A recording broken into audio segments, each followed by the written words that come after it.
Muchas gracias a los organizadores por esta invitación para esta serie de charlas con motivo del Año Internacional de la Luz. Y bueno, como ya lo ven aquí en la pantalla, pues el día de hoy vamos a hablar acerca de láseres y óptica y cómo se utilizan o cómo se aplican en beneficio de la salud. Son prácticamente aplicaciones médicas de los láseres. Ok, la plática está organizada de esta manera. Voy a hablar brevemente de lo que es la óptica y los láseres. ¿Sí? Es una descripción muy breve, una definición bastante simple de estos dos conceptos. Enseguida voy a hablar de cómo se lleva a cabo la interacción entre la luz y la materia. De ahí voy a enumerar algunas aplicaciones de láseres y óptica en la medicina. Y posteriormente les voy a hablar del trabajo que estamos haciendo nosotros en el CISES en esta dirección. Bueno, ¿qué es la óptica? La óptica es una parte de la física, ¿verdad? Como ciencia, y se dedica al estudio del comportamiento de la luz y los fenómenos asociados a la luz, ¿verdad? Cómo se propaga la luz en distintos medios, ¿verdad? Y otros fenómenos, Entonces, por ejemplo, pues la óptica nos permite poder describir y explicar cómo se enfoca un haz cuando pasa a través de una lente o cómo se refracta en un prisma. Nos permite explicar fenómenos como en donde aparentemente este objeto que está inmerso en este líquido desaparece, ¿verdad? Nos permite también explicar cómo estos colores combinados, si esta luz de distintos colores da origen a un haz de luz blanca, ¿verdad? Y otros fenómenos como la interferencia, por ejemplo, ¿verdad? Que quiere decir que si tenemos dos o más ondas, ¿verdad? Podemos formar patrones iluminados donde hay franjas claras y franjas oscuras, ¿verdad? Este esquema lo veríamos en la realidad, ¿verdad? Si utilizamos un láser podemos generar un patrón de interferencia como este. Todo esto, ¿verdad? Forma parte de la óptica. ¿Sí? Y todo esto se puede explicar, ¿verdad? O tiene su fundamento en lo que se conoce como las ecuaciones de Maxwell, ¿verdad? Que son tan comunes hoy día, ¿verdad? Que hasta en los souvenirs las encontramos. Los láseres, ¿qué podemos decir de los láseres? Bueno, pues los láseres son fuentes de luz parecidas, ¿verdad? A otras fuentes de luz, ya sea artificiales o naturales, con las que podemos contar, pero tienen características bastante particulares que los distinguen de las otras fuentes de luz, ¿no? En la naturaleza pues tenemos múltiples fuentes de luz. La primordial pues es el sol, las estrellas, ¿verdad? Pero también tenemos el fuego como una fuente de luz y, ¿verdad? Las artificiales, bueno, pues una bombilla como un foco, ¿verdad? Y un láser que tenemos en el laboratorio luciría como ¿Qué características los distinguen a los láseres de las fuentes de luz, digamos, ordinarias? Bueno, pues aquí he enumerado algunos de ellos, por ejemplo, el color, ¿verdad? En un láser tenemos el color de la luz muy bien definido, ¿verdad? Un color muy acentuado, mientras que la luz del sol o la luz de otras fuentes, tenemos básicamente luz blanca, ¿verdad? Una combinación de colores. La direccionalidad también, ¿verdad? La luz del sol pues ilumina en todas direcciones, la luz de un foco también, la luz del fuego de la misma manera. Sin embargo, en un láser pues podemos dirigir muy bien la dirección de propagación del haz de luz. Es un haz de luz colimado, confinado, y que tiene una direccionalidad muy bien marcada, ¿no? La intensidad también, ¿verdad? Mientras que, por ejemplo, un foco de estos o estas lámparas que están aquí arriba, ¿verdad? Tienen una potencia de unos cuantos watts, ¿verdad? Su brillantez o su intensidad no se compara con la del apuntador que estoy utilizando, que son unos cuantos miliwatts, ¿verdad? Puedo hacer que esta fuente, ¿verdad? Luzca mucho más intensa que las otras, y eso tiene que ver con otra propiedad que caracteriza a los láseres, que se conoce como coherencia y que le confiere la capacidad de sumar las amplitudes de las ondas electromagnéticas que constituyen la emisión láser, se suman de tal forma que nos lleva a ver intensidades grandes. En cuanto al tipo de emisión que tenemos en un láser, bueno, podemos clasificar estos láseres en dos tipos, los de emisión continua y los de emisión pulsada. ¿Okay?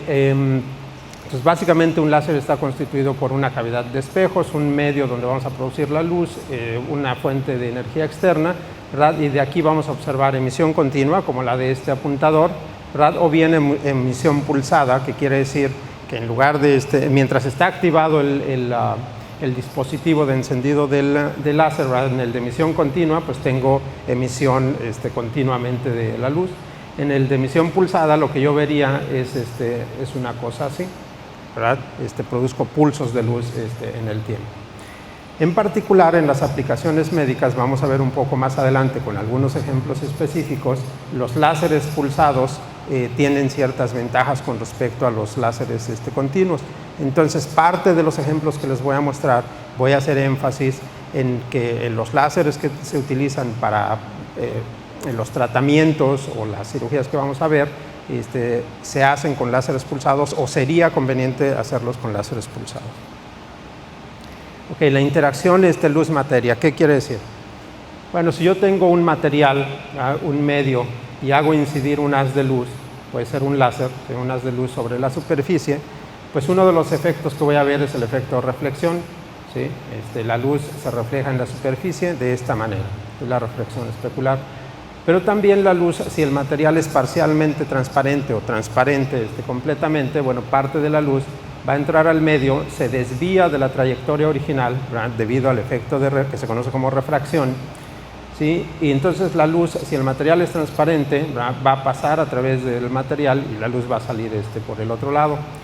¿Sí? Si el material es parcialmente transparente, si tiene algo de absorción, bueno, pues la luz va a penetrar cierta distancia y la energía se absorbe en el material, entonces ya no vamos a ver luz saliendo por otro lado. ¿Sí? Si el material tiene características de no homogeneidad en la estructura o en la distribución del material, entonces vamos a ver un efecto que se conoce como esparcimiento, ¿sí? Que quiere decir que la luz entra en el medio y a partir de ese punto sigue un camino aleatorio, ¿verdad? Entonces puede viajar, por ejemplo, por esta trayectoria y eventualmente salir del material, o puede hacer este camino, dar unas cuantas vueltas por aquí y eventualmente puede salir. Esto lo conocemos como una reflexión difusa, ¿sí? O transmisión a través de este camino de esparcimiento. Y también la luz que se esparce dentro del medio, pues, se puede absorber completamente y no salir del material, ¿sí? En el efecto de absorción, ¿sí? Estoy marcando aquí estos tres temas, digamos, ¿sí? Calor, plasma y luminiscencia, porque son especialmente relevantes para las aplicaciones médicas de los láseres, ¿sí? ¿Y por qué va a ser así?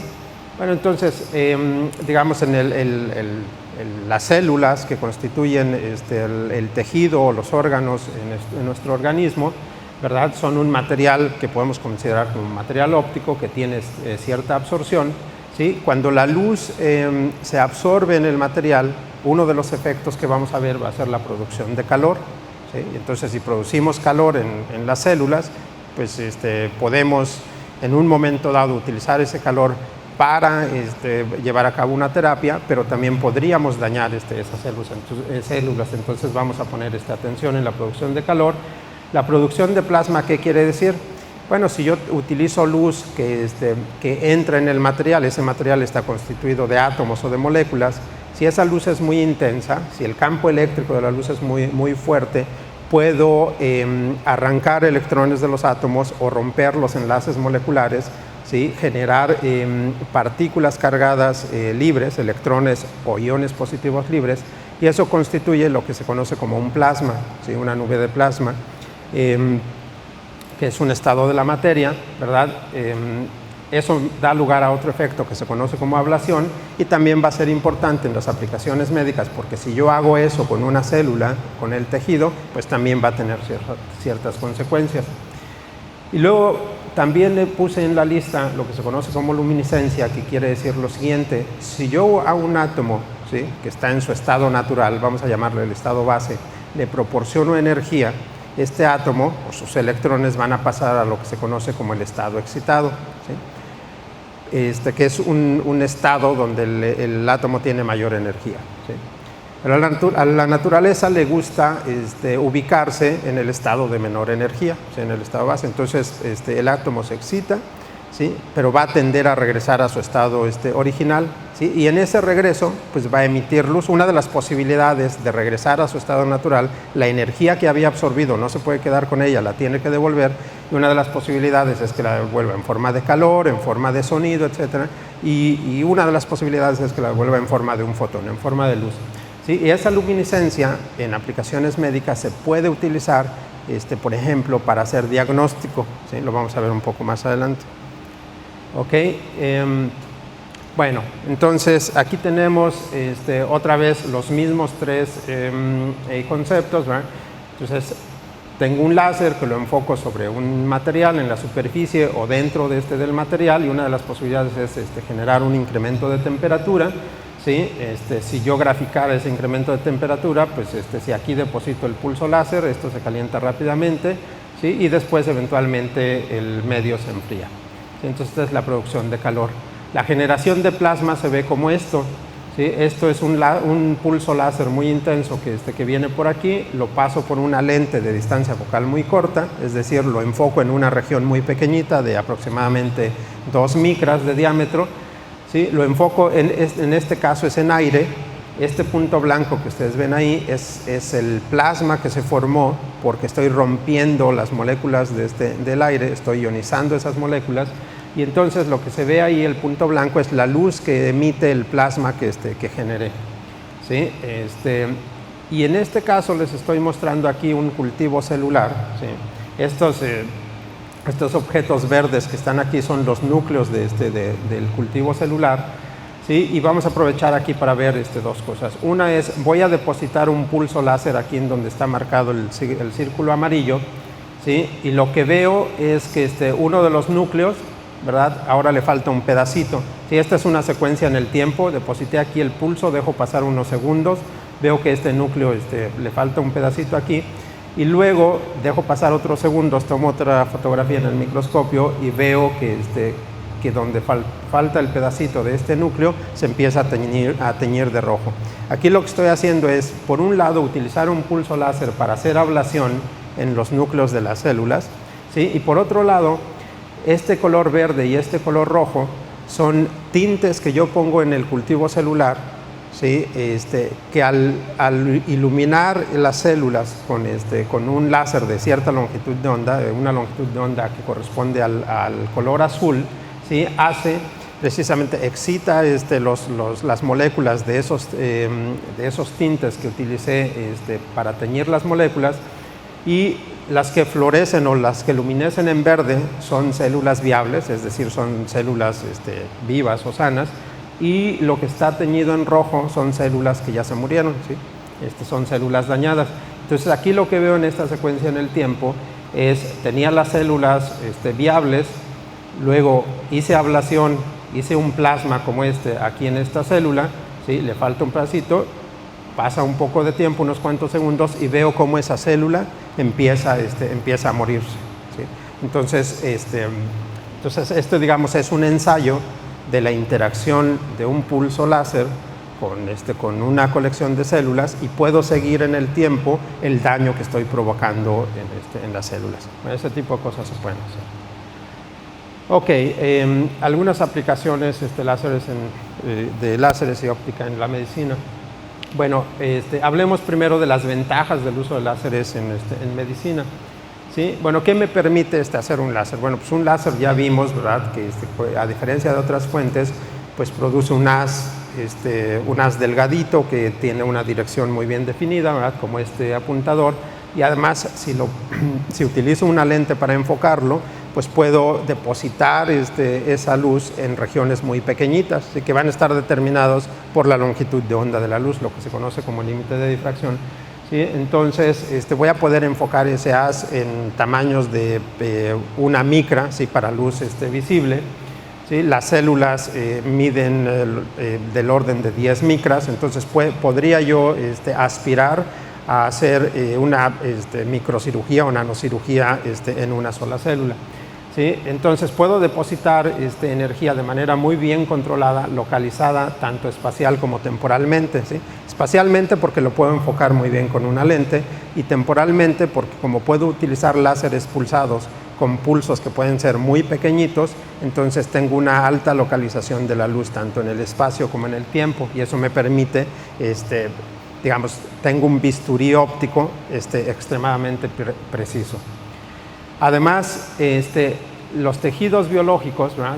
y cualquier material, ¿sí? Dependiendo de la constitución atómica que tenga o molecular que tenga, absorbe luz de una longitud de onda muy específica, ¿sí? Entonces, digamos, por ejemplo, la hemoglobina, ¿sí? Hablando en el ámbito médico, la hemoglobina absorbe muy bien la luz verde. Si absorbe muy bien la luz verde, entonces yo podría, si quiero, por ejemplo, inducir coagulación de la sangre, utilizando luz, utilizo luz verde que se absorbe muy bien en la hemoglobina, eso va a generar una cierta cantidad de calor, va a generar un incremento de temperatura, ¿sí? Y eso va a inducir la desnaturalización de los agentes bioquímicos en la sangre y va a coagular la sangre, ¿sí? Entonces lo puedo hacer de esa manera. Entonces la energía de la luz se absorbe de manera muy selectiva, ¿sí? En los tejidos y en otros materiales, si yo escojo la longitud de onda de la luz, el color de la luz adecuado para hacerlo, ¿sí? Y una cosa muy importante, y aquí entra este asunto de que es conveniente utilizar láseres pulsados en las aplicaciones médicas, tiene que ver con lo siguiente, ¿sí? Cuando yo genero un cierto incremento de temperatura, deposito una cierta cantidad de calor en un volumen confinado, ¿sí? Supongan que deposito calor en este volumen, ¿sí? Ese calor no se va a quedar confinado en este volumen por siempre, sino que después de cierto tiempo ese calor empieza a fluir a la periferia, ¿sí? Ese tiempo que marca el momento en que ese calor empieza a escaparse del volumen donde lo deposité originalmente se conoce como el tiempo característico de difusión de calor del material, ¿sí? Entonces, para el agua, por ejemplo, que es el constituyente de mayor proporción en el tejido, para el agua el tiempo característico de difusión de calor es de 1 microsegundo aproximadamente, ¿sí? 1/1000ª de segundo. Entonces, ¿qué sucede si yo utilizo un láser que emite de manera continua y dejo encendido el láser por más de 1 microsegundo? ¿Sí? Mientras estoy iluminando, estoy produciendo calor en el punto donde estoy iluminando, ¿sí? Si después de 1 microsegundo ese calor empieza a propagarse a la periferia, se empieza a incrementar la temperatura en la periferia, ¿eh? Entonces vamos a suponer que yo quería destruir una célula que me interesa destruir calentándola, ¿sí? Y esa célula mide 10 micras y entonces la ilumino con un láser continuo, ¿verdad? Lo ilumino por un tiempo muy prolongado. Pues eso va a hacer que el calor se distribuya en un área muy grande, que se incremente la temperatura en un área grande, y quizás no voy a destruir una sola célula, sino un conjunto de células que a lo mejor no me interesa destruir más allá de una o unas cuantas células. Entonces, en ese sentido, ¿verdad? Dado que tenemos la posibilidad de utilizar láseres pulsados cuyos pulsos pueden ser muy, muy cortos, ¿sí? Entonces, para evitar daños térmicos cuando trabaja uno en aplicaciones médicas, es conveniente utilizar láseres pulsados, ¿sí? La tecnología de hoy día nos permite tener láseres como estos, ¿sí? Digamos, estos serían láseres muy comunes en procesamiento de todo tipo de materiales, incluido el procesamiento de tejido biológico o aplicaciones médicas. Que es un láser químico, ¿sí? Que emite en longitudes de onda de ultravioleta y produce pulsos del orden de 1 nanosegundo de duración. Un nanosegundo, ¿qué es? Pues un nanosegundo es 1/1000 de segundo, ¿sí? Luego está otro tipo de láser, que es un láser de estado sólido, es decir, la luz se produce en un cristal, ¿sí? Que produce longitudes de onda en el infrarrojo, en el visible, en el ultravioleta, ¿sí? Y que produce pulsos de nanosegundos también, unas cuantas decenas o cientos de nanosegundos. Pero hay láseres también que producen longitudes de onda en el infrarrojo, y también se podría obtener visible y ultravioleta de este mismo láser, pero producen pulsos en el orden de picosegundos, es decir, una millonésima de segundo, extremadamente corto, ¿sí? Y hay láseres también de otro tipo que se conocen como de titanio zafiro, ¿sí? Que es un cristal en donde se produce la luz y que produce luz en el cercano infrarrojo, que producen pulsos de femtosegundos, es decir, de 1.000 millonésima de segundo, extremadamente corto, ¿no? Un poco para visualizar, digamos, qué tan corto son estos pulsos de femtosegundos, piensen en lo siguiente.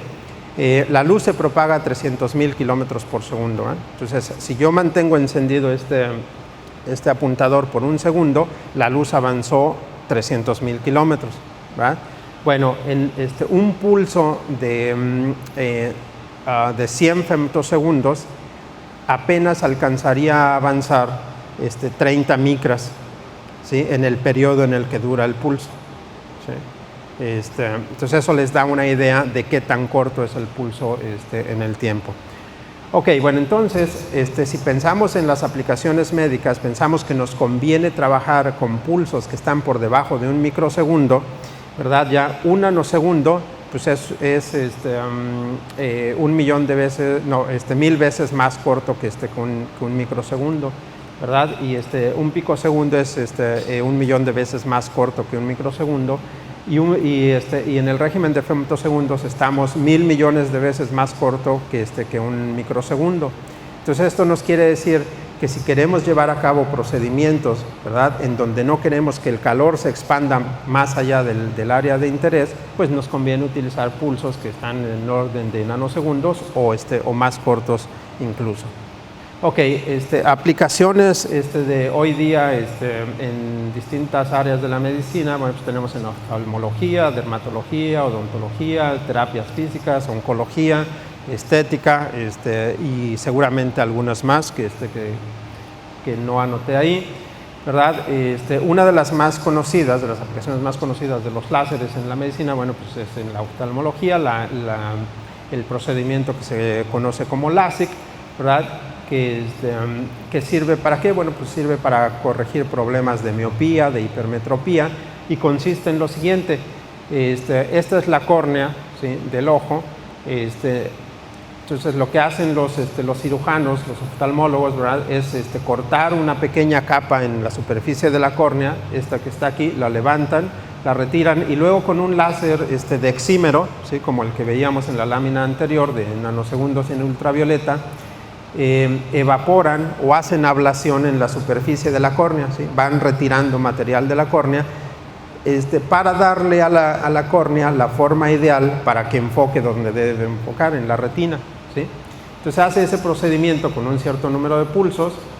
Una vez que se ha desbastado el material como se requiere, se vuelve a poner esta capita que se cortó en la superficie y ya está, ¿sí? Este corte se hacía tradicionalmente con una navaja, se conoce como microqueratomo, ¿sí? Pero hoy día se hace ya con un láser también, con un láser de femtosegundos. Este láser de femtosegundos puede actuar como un bisturí muy preciso. Entonces, esto consiste en hacer pequeñísimas burbujas, ¿sí?, por debajo de la superficie de la córnea, y luego con esta herramienta levantan esa capa de la córnea, como lo hacían con el microqueratomo, ¿sí? Déjenme mostrarles esta comparación, ¿sí? Estas son imágenes de microscopio electrónico de la córnea del ojo de un conejo, ¿sí? Este es un corte que se hizo con el microqueratomo, con la navaja. Sí, lo que vemos aquí, si pudieran apagar la luz, por favor, un momento. Lo que vemos aquí son las fibras de colágeno, así como estas que están aquí, son las fibras de colágeno que en el arrastre de la navaja, las fibras de colágeno se aglomeran, ¿sí? Hacen como bolitas, como las de la ropa, ¿verdad?, de los tejidos textiles.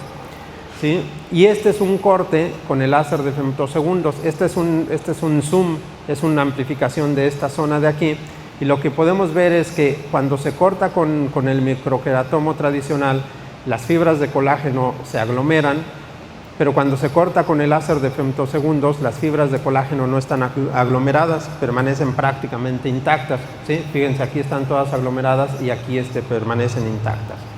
Esto, a decir de los médicos, ¿verdad?, lo que significa para el paciente es que en este caso Bueno, pues hay una reacción inflamatoria y un cierto tiempo de recuperación. Cuando el corte es como que no deteriora las fibras de colágeno, el tiempo de recuperación es más rápido y la reacción inflamatoria es menor.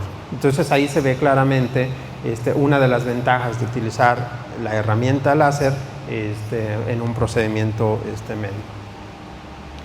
Ok, otro procedimiento con láseres en oftalmología también es esto que consiste en lo siguiente, ¿sí? Nuestro ojo produce continuamente humor acuoso, ¿sí? Que se acumula dentro del ojo, y hay un mecanismo de equilibrio, ¿sí? De manera natural, un mecanismo de equilibrio que se produce humor acuoso, pero se drena ese humor acuoso a cierto ritmo, ¿verdad? Eso mantiene en equilibrio la presión en el ojo, la presión intraocular. Por algunas causas que van desde desprendimiento del pigmento del iris o algunas otras enfermedades, ¿sí? O algún accidente, esos conductos naturales que sirven para drenar el exceso de humor acuoso se bloquean, se tapan, y entonces cuando eso sucede se sigue acumulando humor acuoso en el ojo y eso incrementa la presión intraocular. ¿Sí? Y eso genera una enfermedad que se conoce como glaucoma, ¿sí? que en lo que consiste es en el aumento de la presión intraocular, y eso va dañando el nervio óptico, ¿sí? Y va a llevar eventualmente a la pérdida de la vista de manera permanente, ¿sí? Entonces uno de los procedimientos que se utiliza para tratar de corregir el problema es hacer orificios, ¿sí? en lo que se conoce como la esclera, ¿sí? Orificios que permitan el drenado del humor acuoso, ¿sí? Entonces aquí hay un láser que va haciendo una serie de orificios en esta parte del ojo, y eso va a permitir regular nuevamente la presión intraocular, ¿sí? Como les decía antes, la hemoglobina absorbe muy bien la luz verde, ¿sí? Entonces se utilizan láseres verdes, láseres de argón, ¿sí? Que emiten en el color verde, para, por ejemplo, detener hemorragias en la retina, ¿sí? La retina tiene una cierta población de vasos sanguíneos, ¿verdad? Entonces, enfocando la luz en verde en el vaso sanguíneo, en donde haya una hemorragia, ¿sí? Que suele suceder, por ejemplo, en pacientes que sufren de diabetes, ¿verdad? Que los vasos se cristalizan, los vasos sanguíneos se cristalizan, entonces, si hay una hemorragia, de esta manera se puede controlar. Sin embargo, voy a aprovechar estas imágenes precisamente para hacer hincapié, ¿sí?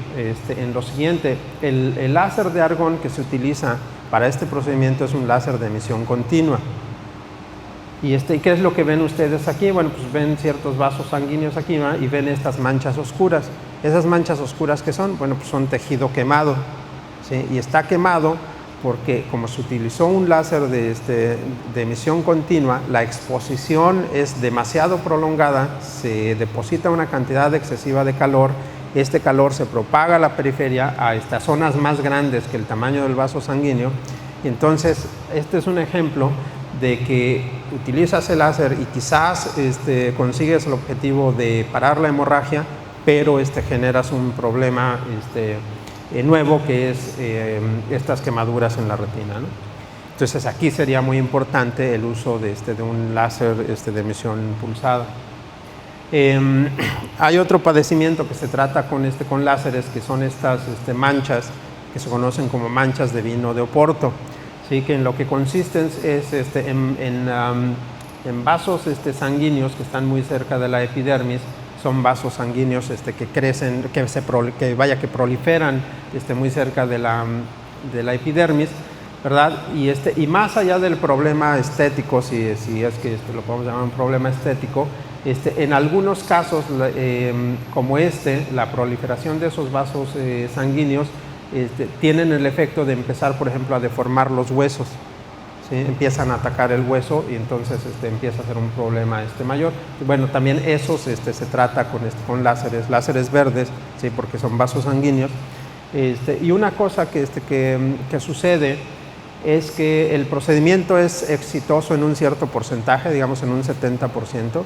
El 30% de la mancha es muy difícil de quitar, y eso tiene que ver con que ese 30% de vasos sanguíneos que se quedan ahí son vasos sanguíneos muy delgaditos. Como son muy delgados, entonces no retienen el calor el suficiente tiempo para incrementar la temperatura al nivel que se requiere para inducir la desnaturalización de los agentes bioquímicos. Entonces, digamos, ahí hay una oportunidad para investigar qué láser puede eliminar esos vasos sanguíneos muy delgaditos, no por un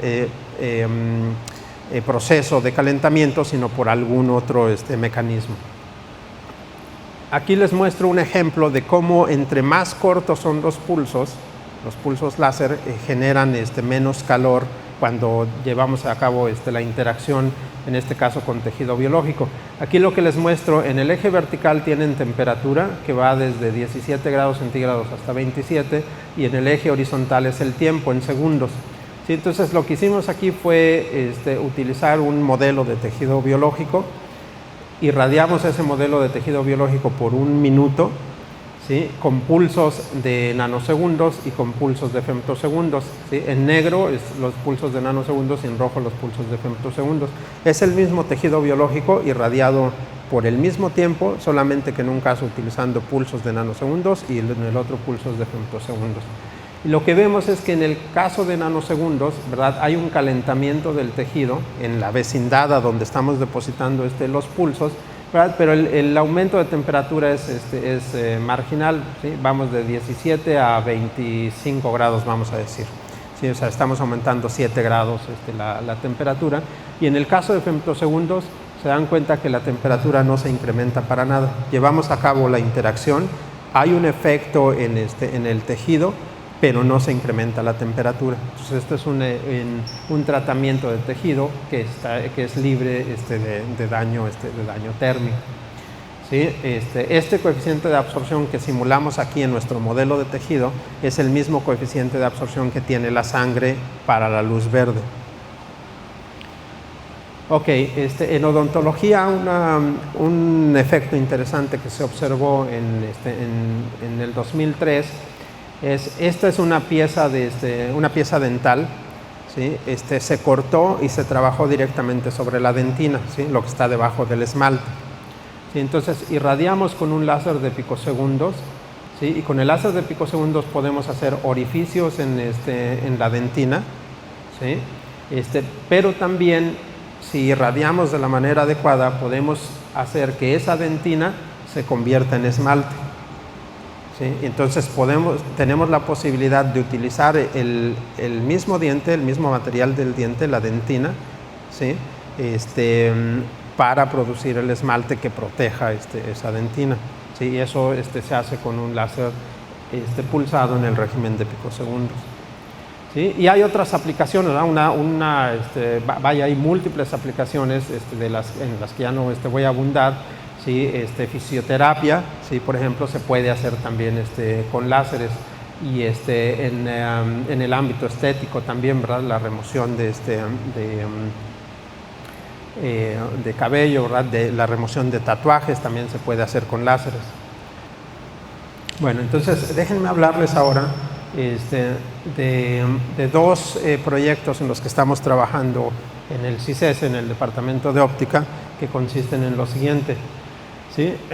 Me voy a concentrar en el primero de ellos, que es una aplicación en oftalmología. ¿Sí? Entonces, como dice aquí en el texto, estas aplicaciones en oftalmología de los láseres se remontan ya a 2, 3, quizás más de 3 décadas, ¿no? Sin embargo, constantemente la tecnología láser está cambiando. Hay cada vez más láseres que nos ofrecen no solamente pulsos ultracortos, sino nuevas longitudes de onda, nuevas formas de láser, nuevas distribuciones de intensidad, etc.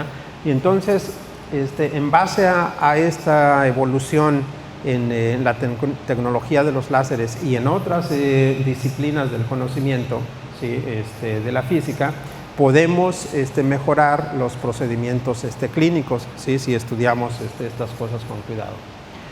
Entonces, hace ya algunos años, la Clínica de Ojos de Tijuana, que es una clínica privada que está en Tijuana, se puso en contacto con el departamento de óptica para ver de qué manera podíamos colaborar y hacer investigación de aplicaciones de láseres en la oftalmología. ¿Sí? Entonces, hemos hecho varias cosas, pero digamos, una de las que nos ha dado más éxito, en la que hemos avanzado bastante, es en un problema que está enfocado al diagnóstico del glaucoma.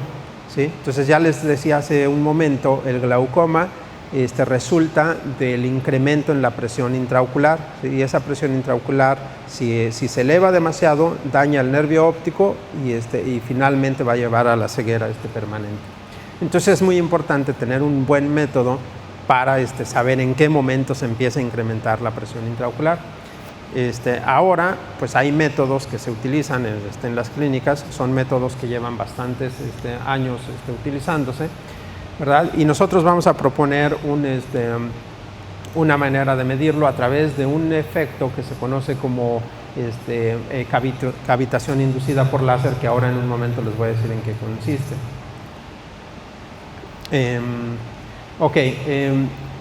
¿Por qué es importante trabajar en este problema de glaucoma? Vamos sobre estas estadísticas rápidamente. Actualmente en el mundo pues, hay entre 10 y 15 millones de personas ciegas debido al glaucoma. ¿Sí? Y se estima que aproximadamente el 4% de la población mundial padece de glaucoma. ¿Sí? Y de esta cantidad de personas que padecen glaucoma, resulta que aproximadamente el 50% no saben que tienen glaucoma. ¿Sí? Y bueno, pues el glaucoma es una causa importante de ceguera, ¿no? En México, ¿cómo estamos? Bueno, pues en México igual tenemos aproximadamente un 4%, ¿verdad? Quizás poco menos de personas que padecen glaucoma, y se repite que aproximadamente la mitad de esas personas no saben que padecen glaucoma. ¿Y por qué no lo saben? Bueno, pues no se sabe principalmente por esto, ¿sí? Porque el glaucoma no es un padecimiento que produzca dolor. ¿Sí? Uno no se da cuenta que la presión intraocular está aumentando porque no duele. ¿Sí? Se da uno cuenta que uno tiene glaucoma cuando empiezas a notar que el campo visual se va cerrando. ¿Sí? Ese es el efecto. Pero una vez que lo notas que se va cerrando, empieza a ser ya un poco tarde. ¿Sí? Entonces, el glaucoma se diagnostica tarde, no hay síntomas, entonces por eso es difícil detectarlo, ¿verdad? Y el glaucoma, bueno, pues es un problema para la persona que lo padece, pero además se convierte en un problema social, laboral y económico, ¿verdad? Si las personas pierden la capacidad de visión, pues empieza a incidir en estas áreas, ¿verdad? Entonces, por lo tanto, pues urge poder detectar el glaucoma en una etapa muy temprana, ¿sí? Con un método que sea fácil de operar, que sea preciso, ¿sí? ¿Cómo se mide la presión intraocular actualmente? Bueno, hay varios métodos para medirlo, pero se pueden resumir en ¿sí? La técnica que se utiliza para determinar la presión intraocular es la misma que utilizamos cuando vamos a ir a jugar fútbol y queremos saber si el balón tiene la presión adecuada. Pues es comprimirlo y de esa manera sabemos si está inflado a la presión adecuada. ¿Sí? Entonces, la técnica se llama tonometría, es una técnica de contacto, ¿verdad? Entonces, en lo que consiste es que hay una punta, esta que está aquí, ¿sí? Que toca el frente de la córnea, ¿sí? Aplicamos una fuerza, ¿sí? En contra de la córnea, se aplana una parte de la córnea y la presión intraocular, ¿verdad? Es proporcional a la fuerza que estamos aplicando para aplanar la córnea de esta manera entre el área de aplanamiento. ¿Sí? Entonces, ¿qué desventajas o qué problemas tiene esta técnica? Bueno, pues es una técnica de contacto, ¿no? Entonces, para empezar, pues es incómoda para el paciente, ¿no? Si ustedes les ponen el dedo en el ojo y se los oprimen, pues es molesto, ¿verdad? Entonces, digamos, el paciente reacciona, entonces eso hace difícil la medición. La medición es una medición que tiene una incertidumbre muy grande debido a muchos factores. Uno pues, es el movimiento instintivo del paciente. Al moverse el paciente, entonces la fuerza que estamos aplicando no es constante, ¿verdad? El aparato necesita un tiempo de contacto con la córnea de 10 segundos para producir la medición. Entonces imagínense un dedo presionando su ojo durante 10 segundos, ¿no? Entonces en esos 10 segundos, si hay movimiento, esa fuerza no es constante, eso empieza a afectar la medición. Pero además, la córnea de una persona, de un niño, de una persona adulta, de un adulto mayor, no tiene las mismas características físicas. Dependiendo de la edad y de si la persona tiene algún otro padecimiento, la córnea va a ser más rígida, más suave. Hay quien tiene la córnea más gruesa, más delgada. Entonces hay factores físicos que afectan la medición cuando se hace de esta manera, y entonces eso afecta la precisión, ¿verdad? Tenemos medidas con incertidumbre grande, y entonces, a decir de los oftalmólogos, esto hace que tengamos falsos positivos, un gran número de falsos positivos. Entonces eso hace que se diagnostique mal el glaucoma. Ok, entonces, ¿qué es lo que estamos proponiendo nosotros? Bueno, lo que proponemos nosotros es desarrollar un sensor de presión intraocular basado en el efecto de cavitación láser. ¿Qué quiere decir cavitación láser? La cavitación consiste básicamente en que cuando tenemos un líquido, si cambiamos abruptamente la presión en un punto de ese líquido, vamos a formar una cavidad, ¿sí? De ahí el nombre de cavitación. Entonces se forma una burbuja, que es una burbuja que crece hasta un cierto tamaño, y después de alcanzar ese tamaño máximo se colapsa, ¿sí? Si le queda energía, vuelve a crecer la burbuja, se vuelve a colapsar, crece, se colapsa, cada vez va alcanzando un tamaño menor hasta que finalmente se disipa, ¿sí? Bueno, pues resulta que el tamaño que alcanza la burbuja y el tiempo que le toma colapsarse dependen de la presión del líquido, ¿sí? Entonces el razonamiento con el que empezamos pues es muy sencillo.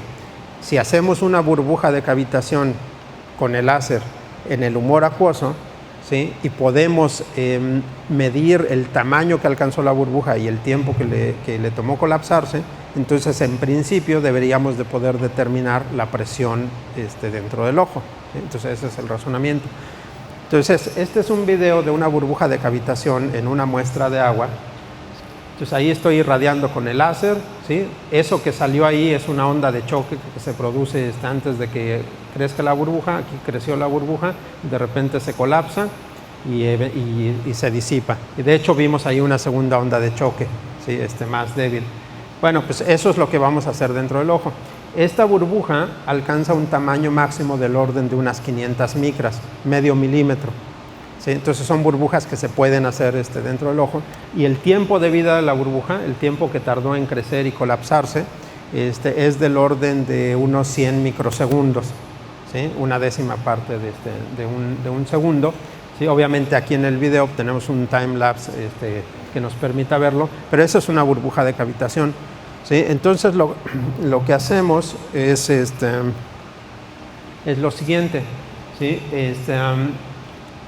Depositamos un pulso láser en una muestra líquida, ¿sí? Entonces empieza a formar la burbuja. Como les decía, hay una onda de choque que es esta que está aquí, ¿sí? Que se propaga rápidamente, pero bueno, lo que nos va a interesar es la burbuja. Aquí lo que les muestro es una secuencia en el tiempo para que vean lo rápido que ocurre el crecimiento y colapso de las burbujas, ¿verdad? Aquí tomó una fotografía 18 nanosegundos después de que deposité el pulso, 55 nanosegundos después, y así me voy, ¿no? Hasta casi medio microsegundo. Entonces, en el laboratorio desarrollamos una técnica experimental que nos permite fotografiar la burbuja a tiempos muy, muy rápidos, ¿sí? Y entonces podemos seguir la evolución de la burbuja, ¿sí? Conforme va creciendo, alcanza su tamaño máximo, se colapsa. Entonces podemos determinar con mucha precisión tanto su tamaño como el tiempo de colapso, ¿sí? Y eso nos va a permitir entonces, poder determinar la presión del líquido donde estamos formando la burbuja. Y nuestra aspiración es hacerlo en el humor acuoso, dentro de la cavidad ocular, ¿sí? En esta gráfica lo que les muestro es, digamos, esto es una señal en un osciloscopio, esto es un detector, digamos, de luz. Lo que hacemos es, mandamos un láser de emisión continua a través de la burbuja. Entonces, cuando no hay burbuja, pasa toda la intensidad del láser, que es esta que está aquí, este punto que está aquí. Cuando la burbuja crece, bloquea el láser y entonces la intensidad en el detector decrece. Entonces, cuando estamos en el punto más bajo aquí, quiere decir que la burbuja alcanzó su tamaño máximo, es decir, está bloqueando la luz que pasa por ahí de manera óptima. Y cuando la burbuja empieza a decrecer, a colapsarse, pues la intensidad que vemos en el detector de nuevo crece, ¿verdad? Y justo este es el tiempo del primer colapso, ¿sí? Entonces, este es el eje del tiempo, esta es la señal de luz que vemos, ¿verdad? Y entonces lo que es importante aquí en esta gráfica es que con esta técnica podemos localizar con mucha precisión, esta escala de tiempo es microsegundos, ¿sí? Entonces podemos determinar con precisión de unas cuantas decenas de nanosegundos exactamente dónde está el colapso, ¿sí?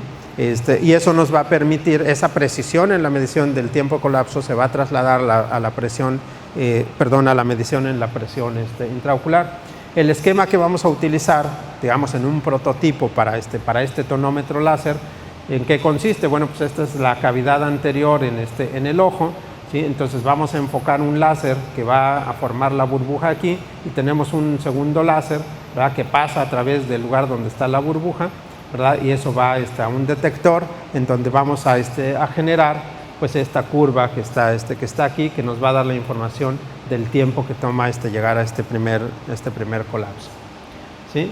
Con eso, lo que vamos a poder hacer es generar una serie de curvas, ¿sí? En donde, bueno, desafortunadamente no van a alcanzarlo a ver, pero se los platico, ¿sí? Aquí lo que tengo son los tiempos de colapso de la burbuja, la energía del pulso láser que utilicé para generar esa burbuja, y esta lista que está aquí son distintas presiones dentro del globo ocular, ¿sí? Entonces lo que yo hago es mando un pulso con cierta energía, ¿sí? Veo qué tiempo de colapso alcanzó esa burbuja, ¿sí? Y veo a qué presión en el líquido corresponde ese punto, ¿sí? Entonces de esa manera puedo saber cuál es la presión, en este caso la presión intraocular aquí. Ahora, ok, bueno, entonces este es nuestro sensor de presión intraocular. ¿En qué fase estamos de este proyecto? Bueno, pues aquí les estoy mostrando un esquema nada más. Pues ya estamos en la fase en donde estamos haciendo experimentos ya en ojos de cerdo ex vivo, ¿ah? Entonces, tomamos ojos de un cadáver de cerdo, los llevamos al laboratorio, presurizamos el ojo, hacemos el experimento de cavitación dentro del ojo, en la cavidad anterior, en el humor acuoso, y ya tenemos resultados en donde determinamos la presión intraocular en ese ojo ex vivo, ¿sí? Pronto, quizás en unos meses o en un año, junto con los oftalmólogos de la Clínica de Ojos de Tijuana, estaremos haciendo experimentos en ojos animales, en animales vivos, ¿no? Entonces ya tenemos la demostración de principio de que la técnica funciona. Todavía no alcanzamos la resolución en cambios de presión que se requiere clínicamente, pero ya sabemos por qué no la hemos alcanzado. Entonces estamos trabajando, afinando, digamos, la parte experimental para llegar a esa precisión. De hecho, hace rato vi por aquí a Carlos Zúñiga, que es el estudiante de maestría que se va a encargar de desarrollar la siguiente fase de este proyecto. Y bueno, ya casi para concluir, déjenme platicarles en 2 diapositivas más otro proyecto que tenemos dentro de mi grupo de investigación, que le hemos dado el nombre de ventanas al cerebro, ¿sí? ¿En qué consiste este proyecto? Bueno, este proyecto consiste en lo siguiente: utilizando materiales cerámicos transparentes, ¿sí? Queremos desarrollar un implante, ¿sí?, que iría colocado en el cráneo para poder dar tratamiento con luz láser a pacientes que sufrieron de alguna lesión cerebral, ¿sí? Entonces, se está desarrollando este proyecto junto con la Universidad de California en Riverside, ¿sí? En la Universidad de California en Riverside, en el Departamento de Ingeniería Mecánica, un investigador está desarrollando los materiales transparentes, y otro de los investigadores del departamento son el doctor Javier Garay, desarrolla la cerámica transparente, y el doctor Guillermo Aguilar, junto con su grupo de investigación, y nosotros aquí en el CICES estamos encargados de la parte del trabajo óptico en esta cerámica transparente para desarrollar dispositivos fotónicos que van a ir integrados en el implante, ¿sí? Que nos permitan llevar luz del exterior hacia el tejido cerebral y recuperar luz del tejido cerebral hacia el exterior para realizar diagnóstico y realizar terapias en casos, por ejemplo, donde la gente ha sufrido una lesión cerebral, ya sea por un accidente, un hematoma, o bien incluso en casos de cáncer, ¿sí? El estado de este proyecto es que se está estudiando la biocompatibilidad de esta cerámica. De hecho, esta aplicación fue motivada porque justo la cerámica incidentalmente es biocompatible, y además, al ser transparente, pues es un elemento ideal para utilizarlo como un medio óptico para accesar el cerebro, ¿sí? Entonces, cuando se presentan este tipo de lesiones en el cerebro, ¿sí? Lo que se hace usualmente es que el cirujano retira una parte del cráneo, se hace el tratamiento, se coloca nuevamente esa parte del cráneo, y si el tratamiento es periódico, hay que estar quitando y poniendo esa parte del cráneo. Entonces, lo que nosotros proponemos aquí es instalar un implante transparente, ¿sí? Que permita tener acceso visual y acceso a través de luz láser al tejido cerebral, ¿verdad? Sin tener que estar abriendo y cerrando esa parte del cráneo. ¿De acuerdo? Entonces, estos son algunos de los ejemplos de los estudios de biocompatibilidad. Por ejemplo, aquí está instalado un implante de esta cerámica en el cráneo de un ratón, ¿verdad? Y aquí lo que se estudió fue la reacción del tejido, ¿sí? La respuesta del tejido a la presencia del implante, ¿no? Entonces, conforme pasa el tiempo, ¿no? Entonces, por ejemplo, aquí en el día 19 se empieza a ver que hay una especie de inflamación, o quizás de sangrado en estos vasos sanguíneos, ¿no? Entonces, a lo que queremos llegar es a una plataforma que nos permita colocar el implante en el cráneo, y que esta plataforma tenga guías de onda, ¿sí? Que nos permita meter luz láser hacia el tejido, pero además que nos permita colocar fibras ópticas que nos permita ir a zonas profundas en el tejido cerebral, porque el tejido biológico esparce la luz de manera muy importante. Entonces, no se puede llevar luz a distancias muy grandes dentro del tejido sin que la luz se difumine, se esparza, ¿no? Entonces, necesitamos utilizar fibras ópticas a la salida de las guías de onda para poder entrar a zonas profundas en el tejido. Y bueno, pues ya con esto llego al final de la plática. Como comentarios finales, bueno, pues les quisiera hacer notar que la tecnología láser de hoy día, y la que se sigue desarrollando continuamente, da lugar a un sinfín de aplicaciones en el área médica. Aquí mencioné solamente algunos ejemplos de los procedimientos clínicos que ya existen, y en particular en el trabajo que estamos haciendo nosotros en el CICESA junto con otros colegas aquí en México y en el extranjero, pues estamos tratando, en base a estos láseres y a la óptica como disciplina de la física, estamos tratando de avanzar en procedimientos nuevos basados en los láseres y la óptica, ¿no? Y aprovecho para comentar también que este proyecto de Ventanas al Cerebro, ¿verdad? Es un proyecto de doctorado en mi grupo en este momento, y por ahí está Cecilia, que es quien va a encargarse de desarrollar esta parte del implante, que es la ventana al cerebro. Y tenemos también un proyecto muy grande sometido al CONACYT, precisamente para desarrollar esta aplicación. Entonces, con esto termino. Les agradezco mucho su presencia y si tienen preguntas o comentarios, con todo gusto trataré de responder.